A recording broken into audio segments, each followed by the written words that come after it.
I never meant to fall for her, the woman who was never meant to be mine. But love doesn't ask for permission, it just finds you, where you least expect it. I wasn't looking for anyone. At 26, I had enough on my plate, classes, side jobs, and the occasional attempt to figure out who I was supposed to be. The art center job was meant to be simple, a few hours a week helping organize materials, clean brushes, and maybe learn something along the way. But life has a strange way of introducing people who change the rhythm of your days, quietly, without warning.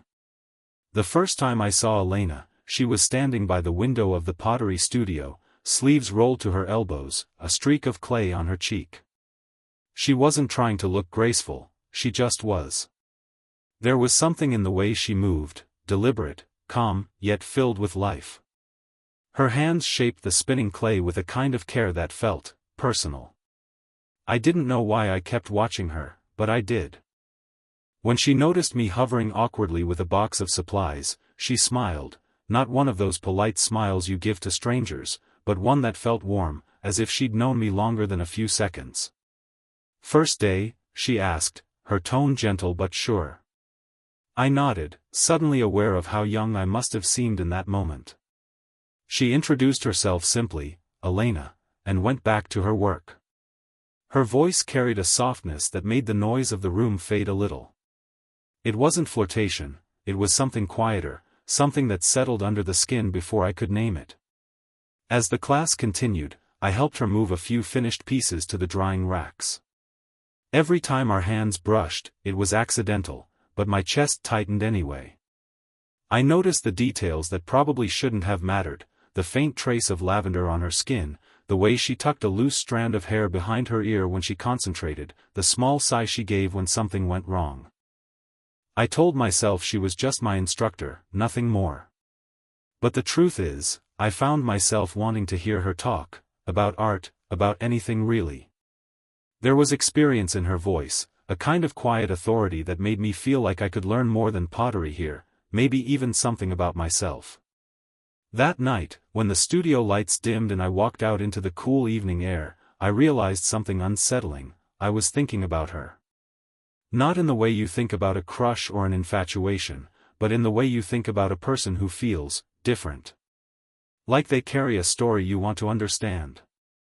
And maybe that's where it began, not with a spark or a line crossed, but with a glance, a voice, and the strange realization that some people enter your life quietly, yet change everything without ever meaning to. It's funny how routine can turn into something you look forward to without realizing it. What started as a part-time job began to feel like the best part of my week.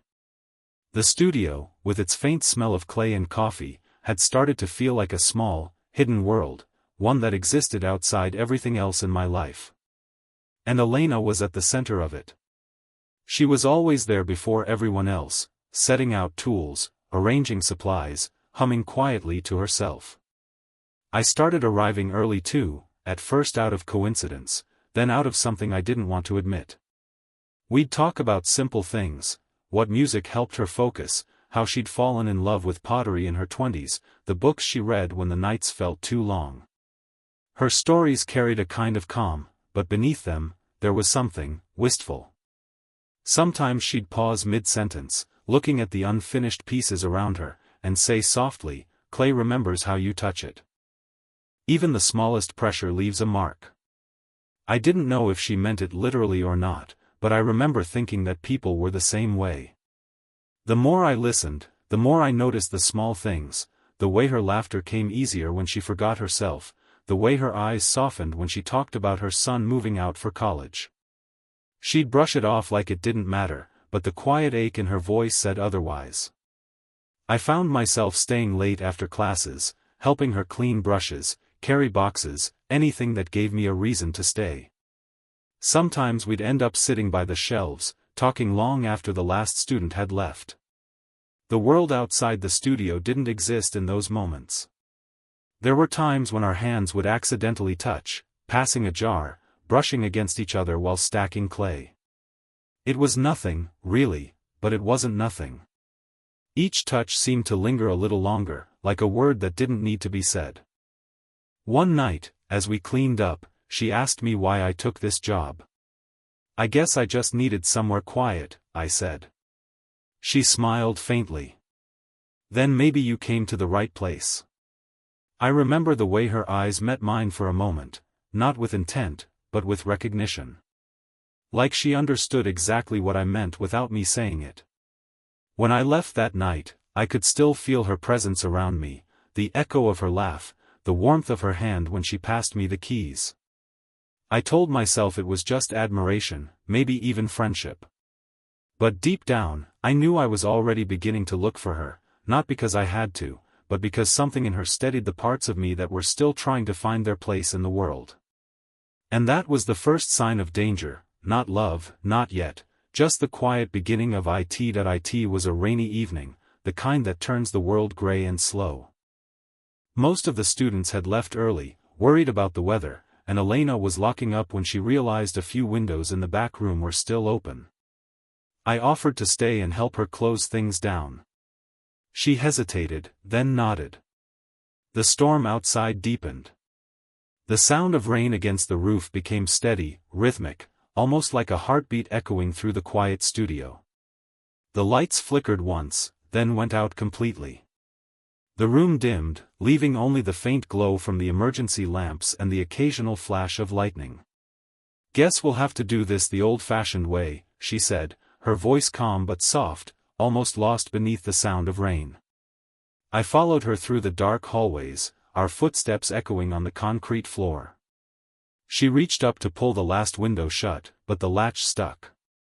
I moved closer, offering to help. When our hands met on the cold metal, the warmth of her skin against mine felt startling, almost electric. She tugged again, lost her balance slightly on the slick floor, and instinctively, I caught her. My arms around her waist, her palms pressing against my chest. For a moment, neither of us moved. The room went silent except for the rain. Her perfume, something light and clean, like white jasmine, lingered in the air between us. Her breathing was shallow, so was mine. Her eyes lifted slowly to meet mine, and in that dim light, they didn't look older or wiser, just vulnerable. I saw a flicker of something there, something she tried to hide, surprise, hesitation, maybe even longing. I should have stepped back immediately. But I didn't. Not right away. Those few seconds felt suspended, stretched thin by something neither of us had the courage to name. My heart was pounding so loudly I was sure she could hear it. Then she pulled away gently, clearing her throat. "Thank you," she said, her voice barely above a whisper. I nodded, not trusting myself to speak. We finished closing up in silence, both pretending nothing had happened, though everything inside me knew something had. When I finally stepped outside, the rain hit my face, cool and heavy. I stood there for a moment, trying to steady my breathing. That touch, that fleeting moment of closeness, replayed in my mind over and over, each time heavier than before. It wasn't just attraction anymore. It was awareness, sharp, undeniable. The kind that changes the air between two people, even if they never speak of it again. That night, I realized something had shifted. The boundaries that once seemed so clear were starting to blur. And no matter how hard I tried to draw them again, I already knew, we'd crossed something invisible, something real. The gallery event was coming up, the art center's biggest night of the year. Every instructor was preparing their class displays, and Elena was determined that hers would be perfect. She asked if I could stay late to help, arranging pottery pieces, polishing shelves, setting up the lighting. I agreed without hesitation. That evening, the studio felt different, quieter than usual, softer. The rain had stopped, but the air still carried that cool afterstorm freshness. Warm lamplight filled the room, throwing gold reflections on the pottery around us.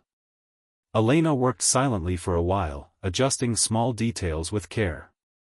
Her hair was tied loosely, a few strands falling near her face. I noticed the faint tiredness in her eyes, the kind that comes from holding too much for too long. When she finally sat down, I joined her, both of us surrounded by half-finished sculptures and the scent of drying clay. She smiled faintly. "You didn't have to stay this late," she said. "I wanted to," I replied. "You've been working non-stop. Someone should keep you company." She looked at me for a long moment, like she was deciding whether to say something. Then she sighed, resting her elbows on the table. "You know, I used to dream of opening my own studio one day. Teaching was supposed to be temporary. But life happens." I could tell there was more behind her words, a weight she hadn't shared. I didn't push, just listened. That seemed to be what she needed. After a pause, she spoke again, quieter this time. "When my marriage ended, I thought I'd lost everything that made me, me. I stayed busy, I smiled, I taught classes, but it was like living inside a routine I didn't choose anymore." Her voice wavered slightly.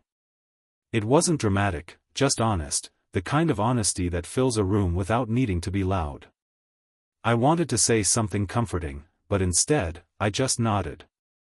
"I think you've built something beautiful anyway," I said softly. "Maybe not what you planned, but still something that matters." She looked at me then, really looked.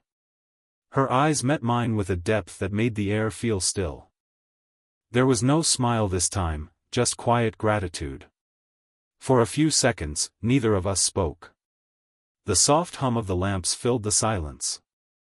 I could see the reflection of the light dancing in her eyes, and I wondered if she could hear how fast my heart was beating. She reached for a small sculpture nearby, her hand brushing mine briefly. That touch, simple as it was, felt like an unspoken confession. Neither of us moved away. But neither of us crossed the line. It was enough, that brief connection, that silent understanding that something between us had changed again. When I left that night, her words stayed with me. Life happens. Maybe it does, but sometimes, what happens isn't loss or regret. Sometimes, it's meeting someone who quietly reminds you that you're still alive. For a while, things stayed the same, or at least, they looked like they did. We still worked late sometimes, still talked over coffee, still shared those small, wordless moments that seemed to mean more than either of us dared admit. But underneath it all, something was shifting. The air between us had changed since that night in the studio. It wasn't heavy, but it wasn't simple anymore either. Then the whispers started. I heard them first from one of the younger instructors, an offhand comment about how Elena's helper spent more time with her than with his own work. A few of the regular students had noticed too, apparently.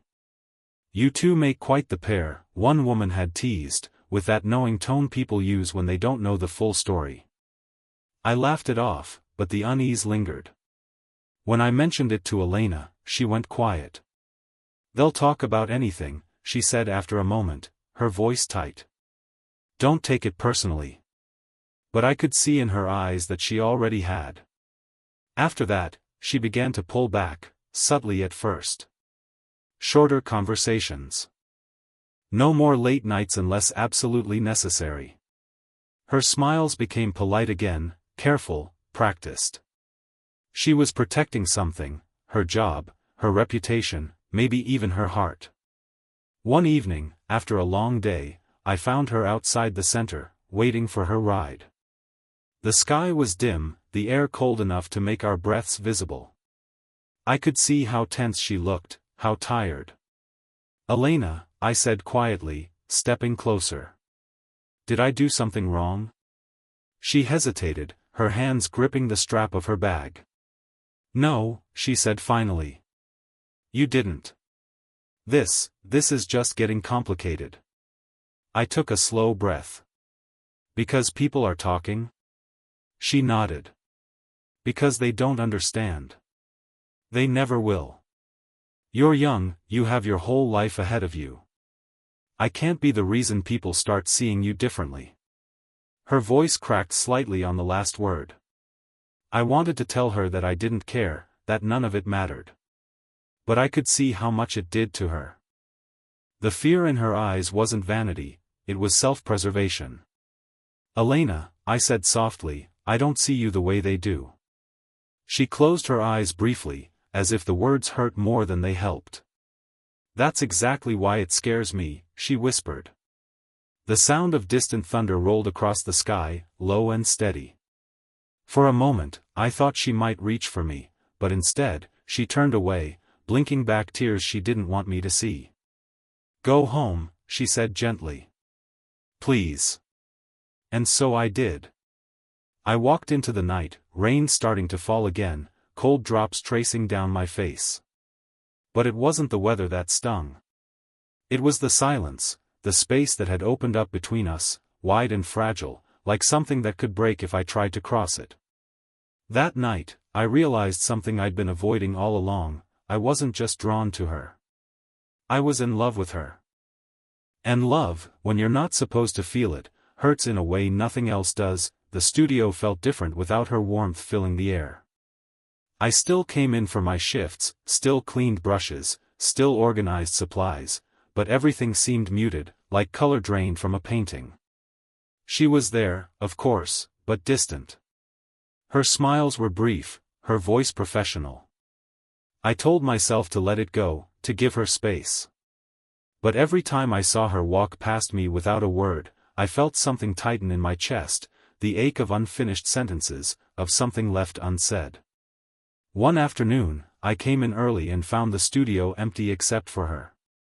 She was sitting by the window, sketchbook open, completely lost in thought.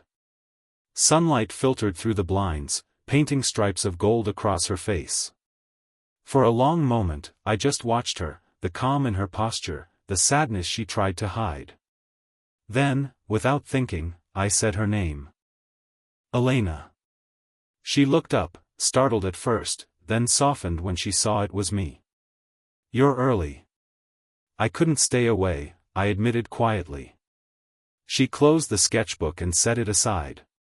You shouldn't say things like that, she murmured, but her voice lacked conviction. I walked closer, stopping a few feet away. Then tell me what I should say, I said. Because pretending we don't care isn't working anymore. She looked at me, really looked, and I saw the conflict in her eyes. Fear, affection, and something deeper. You think this is easy for me? She asked softly. I've tried to stop feeling this way, but I can't. And that terrifies me. Her honesty hit harder than I expected. For a moment, neither of us spoke. The only sound was the faint hum of the lights, and outside, the gentle rustle of wind. I took a slow step forward. I never wanted to make your life harder, I said. I just wanted to be in it. She looked down, a tear slipping free before she brushed it away quickly. You're kind, she whispered. And young. You'll move on, and one day, you'll wonder why this ever mattered. I shook my head. Maybe. But right now, it does. You do. Silence stretched between us, the kind that feels like a confession. Then, slowly, she reached out, her hand trembling slightly as it found mine on the table. It wasn't a bold gesture. It wasn't a promise. It was something smaller, truer. A quiet acknowledgement that what we'd been avoiding all this time was real. The light from the window fell softly over her face as she whispered, then let's stop pretending, just for today. We sat there like that for a while, not speaking, not moving, just holding on to something that felt both fragile and inevitable. And for the first time, the silence between us didn't feel like distance. It felt like peace. After that day, something changed, not in a dramatic way, but in small, meaningful ones. There were no big declarations, no impulsive decisions. We didn't rush to define what we were. Instead, it was as if both of us finally allowed the truth to exist quietly between us, not hidden, not flaunted, just real. We started spending time together outside the studio. Sometimes we'd walk by the river after her classes ended, coffee cups in hand, talking about everything and nothing. Other times, we'd sit in a small cafe tucked behind the art district, her favorite spot, where the music was soft, and no one looked twice at us. The world still moved fast around us, but we didn't. There was a calm rhythm to our moments, the brush of her hand against mine, the soft way she laughed when I teased her, the warmth of her shoulder leaning just slightly into me when we shared a bench. It wasn't passion that defined us, it was understanding. The quiet kind of love that doesn't demand to be seen, only to be felt. But even in those moments, uncertainty hovered in the background, not as fear, but as reality. We both knew this wasn't a story built for easy endings. Her life was full, responsibilities, a past that still cast its shadow. Mine was still unfolding, unformed, filled with roads I hadn't walked yet. One evening, as the sun began to set, we sat by the riverbank watching the water shift colors, gold to amber, amber to gray. She turned to me and said softly, "Do you ever think about what people would say if they saw us?" I smiled faintly. "All the time." And I don't care," I said. "Not when I'm with you." She laughed quietly, not because it was funny, but because she wanted to believe it. Then she leaned her head against my shoulder, her voice barely above a whisper. "You'll have to let me go someday." I didn't answer. I just covered her hand with mine, holding it there. Maybe she was right. Maybe one day this would be a memory, a chapter that made me who I was supposed to become. But right now, it was enough just to be here, with her. The wind brushed through the trees. Somewhere in the distance, church bells rang softly. I remember thinking how fragile and beautiful that moment felt, suspended between certainty and goodbye. When I walked her home that night, she kissed my cheek, a soft, lingering touch that said everything words couldn't. "Good night," she whispered. I watched her disappear behind the door, the light from inside framing her silhouette for a brief second before it faded. That was how our story settled, not in fireworks or promises, but in quiet truth. I found love where I wasn't supposed to. And maybe it wasn't meant to last forever, but it was real. And sometimes, that's all the heart needs to remember.